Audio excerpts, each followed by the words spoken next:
તમારું પણ યુટ્યુબર બનવાનું સપનું છે તો આ વિડીયો તમારા માટે જ છે, તો સ્કીપ કર્યા વિના વિડીયો પૂરો જરૂર જોજો.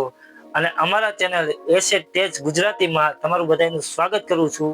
અને નવા હોય તો સબસ્ક્રાઇબ કરવાનું ન ભૂલતા. અને વિડીયો થોડોક પણ તમને સારો લાગે અને મગજમાં બેસે તો લાઈક કરવાનું ન ભૂલતા. તો હાલો આપણે વિડીયો બિના ટાઈમ વેસ્ટ કર્યા વિના સ્ટાર્ટ કરીએ.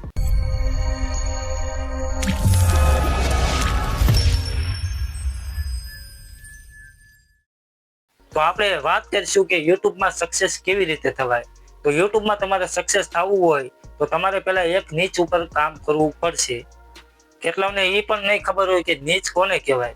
નીચ એવી વસ્તુ છે જે આપણે કોમેડી વિડીયો બનાવી કે ફેક્ટ વિડીયો બનાવી કે ટેચ રિલેટેડ વિડીયો બનાવી, એ એક જાતની નીચ છે. એ નીચ કેટેગરી આપણે એક ટાર્ગેટ કરવાની છે. જેમ કે ટેચ વિડીયો બનાવો તો ટેચ વિડીયોમાં જ તમારે કામ કરવાનું રહેશે. કોમેડી વિડીયો બનાવવું, કોમેડી કેટેગરીમાં જાઓ તો કોમેડી વિડીયો બનાવવાનું કામ કરવું પડશે.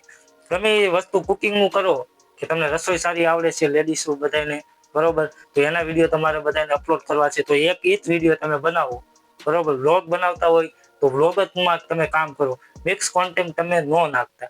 એક ટોપિક ઉપર કામ કરો એને નીચ કહેવાય, બરોબર. તમારે એક નીચ ઉપર કામ કરવાનું રહેશે. પહેલી વાત એ. બીજી વાત, તમારે એક ચેનલ તમે કુકિંગનું કે વ્લોગ કે કોમેડી ગમે એ તમે બનાવ્યું હોય તો રેગ્યુલર એમાં તમે કામ કરો. અને જ્યાં લગીને તમને સક્સેસ ન મળે ત્યાં લગીને એમાં કામ કરો. અને જે તમે વિડીયો બનાવ્યો હોય એની કરતાં પણ સારો વિડીયો કેવી રીતે બનાવવો એ વિચારો, બરોબર. કેમ કે એક તમારો વિડીયો વાયરલ થશે તો તમારી ચેનલ પણ મોનોટાઇઝ થઈ જાય છે ઓટોમેટિક. ત્રીજી વાત કરું તો મેન, તમારે રેગ્યુલર વિડીયો બને ત્યાં લગીને એક દિવસમાં એક વિડીયો તો અપલોડ કરવો જ પડશે. કેમ કે જો તમે એક વિડીયો તમે અપલોડ કરશો દિવસે સવારે કે સાંજે કે બપોરે, એક ટાઈમ તમારે નક્કી કરવાનો રહેશે કે જે ટાઈમે તમારે વ્યૂ વધારે આવે, તમારા સબસ્ક્રાઈબર જ્યાં વધારે જોતા હોય, બરોબર, એ ટાઈમે તમારે વિડીયો અપલોડ કરવાનો રહેશે.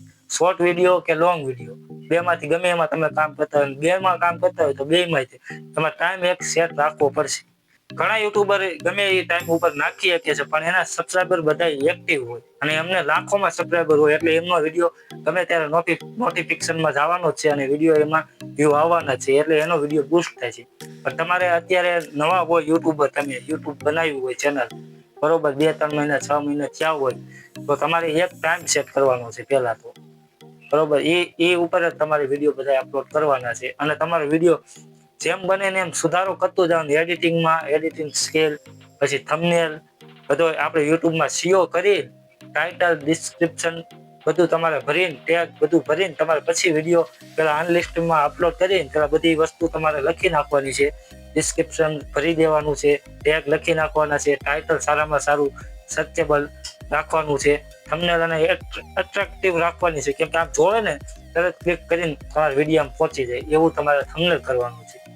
તો તમે જો આજનો તો આ વિડીયોમાં આટલી જ વાત કરીશ. બીજા કોઈ પણ સવાલ હોય તમારા મનમાં તો અમને કમેન્ટમાં તમે જરૂર બતાવજો. અને અમારા ચેનલમાં નવા હોય તો સબસ્ક્રાઇબ કરવાનું ન ભૂલતા. ચાલો બીજા વિડીયોમાં ફરી મળીશું.